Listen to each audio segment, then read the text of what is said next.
परम आदरणीय श्रद्धेय प्राचार्य महोदया, सम आदरणीय प्रजापति मैम, एचएम सर और मेरे सभी विद्वान साथियों, आप सभी को विवेकानंद जयंती की शुभकामनाएं। आज भी परिभाषित है जिसकी ओज भरी वाणी से निकले हुए वचन। आज भी परिभाषित है जिसकी ओज भरी वाणी से निकले हुए वचन, जिनका नाम था विवेकानंद। 12 जनवरी 1963 को कलकत्ता में जन्मे नरेंद्र नाथ कालांतर में स्वामी विवेकानंद के नाम से विख्यात हुए। रामकृष्ण परमहंस के सानिध्य से आरंभ हुई शिक्षा से भारत में नव जागरण की अलग जगह दी थी। युवाओं के लिए उनका नारा था, उठो, जागो और लक्ष्य की प्राप्ति होने तक रुको मत, जिसने उन्हें हर युवा का प्रेरणा स्रोत व मार्गदर्शक बना दिया। युवाओं को उनका आग्रह था कि पहले मैदान में जाकर खेलो, कसरत करो, जिससे स्वस्थ शरीर से धर्म अध्यात्म ग्रंथों में बताए आदर्शों में आचरण कर सको। 11 सितंबर 1883 में शिकागो के विश्व धर्म सम्मेलन में अपने संबोधन में सबको भाई और बहनों कहना पश्चिम को मंत्रमुग्ध कर गया। देर तक करतल ध्वनि होती रही। उन्होंने विदेशों में भी भारतीय धर्म दर्शन अद्वैत वेदांत की श्रेष्ठता सिद्ध कर पराधीन भारत को गौरव के वे क्षण दिए जिससे जन जन में आत्मबोध हुआ। उन्होंने सर्वदा मनुष्य और उसके उत्थान और कल्याण को सर्वोपरि माना व धार्मिक जड़ सिद्धांतों तथा सांप्रदायिक भेदभाव को मिटाने के आग्रह किए। विवेकानंद वस्तुतः ऐसे जननायक थे जिन्होंने भारत के भीतर अध्यात्म की लोह की आंच से जागृति की अलग जगह दी। 4 जुलाई सन 1902 को 39 वर्ष की अल्प आयु में ही विवेकानंद ने यह लोक त्याग दिया, लेकिन अमर होकर।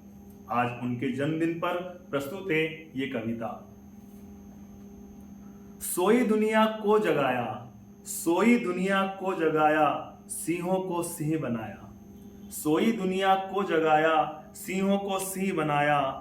प्रेम योग हो या भक्ति योग हो, प्रेम योग हो या भक्ति योग हो, एक रहस्यमयी सूत्र उपजाया। दूसरों के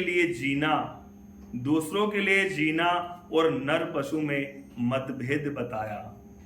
वही आत्मज्ञान का महापुरुष, वही आत्मज्ञान का महापुरुष स्वामी विवेकानंद कहलाया।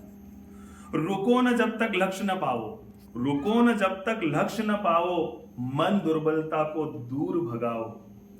इंसानियत का यही मर्म, जीवन पथ पर हो सत्कर्म। सोच लो तो शैतान बनो, सोच लो तो शैतान बनो, सोच लो तो इंसान बनो। आत्मभक्ति ही शक्ति का दर्पण दर्शाया, इंसानियत का धर्म सिखलाया। वही ज्ञानी महापुरुष स्वामी विवेकानंद कहलाया।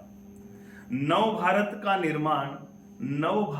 निर्माण, नव आत्मज्ञान की उत्पत्ति, सत हृदय ईश्वर की भक्ति कर अग्रसर नवरक्त वाहकों को, एक उत्कृष्ट राष्ट्र का बीड़ा उठाया। वही महात्मा, इस जग का प्यारा स्वामी विवेकानंद कहलाया। अंतिम 2 पंक्तियों में अपनी कविता को विराम दूंगा। कथानक व्याकरण समझे तो सुरभित छंद हो जाए, कथानक व्याकरण समझे तो सुरभित छंद हो जाए। हमारे देश में फिर से सुखद मकरंद हो जाए, हमारे देश में फिर से सुखद मकरंद हो जाए। मेरे ईश्वर मेरे दाता ये कविता मांगती तुझसे, मेरे ईश्वर मेरे दाता ये कविता मांगती तुझसे। युवा पीढ़ी संभल करके विवेकानंद हो जाए, युवा पीढ़ी संभल करके विवेकानंद हो जाए। धन्यवाद।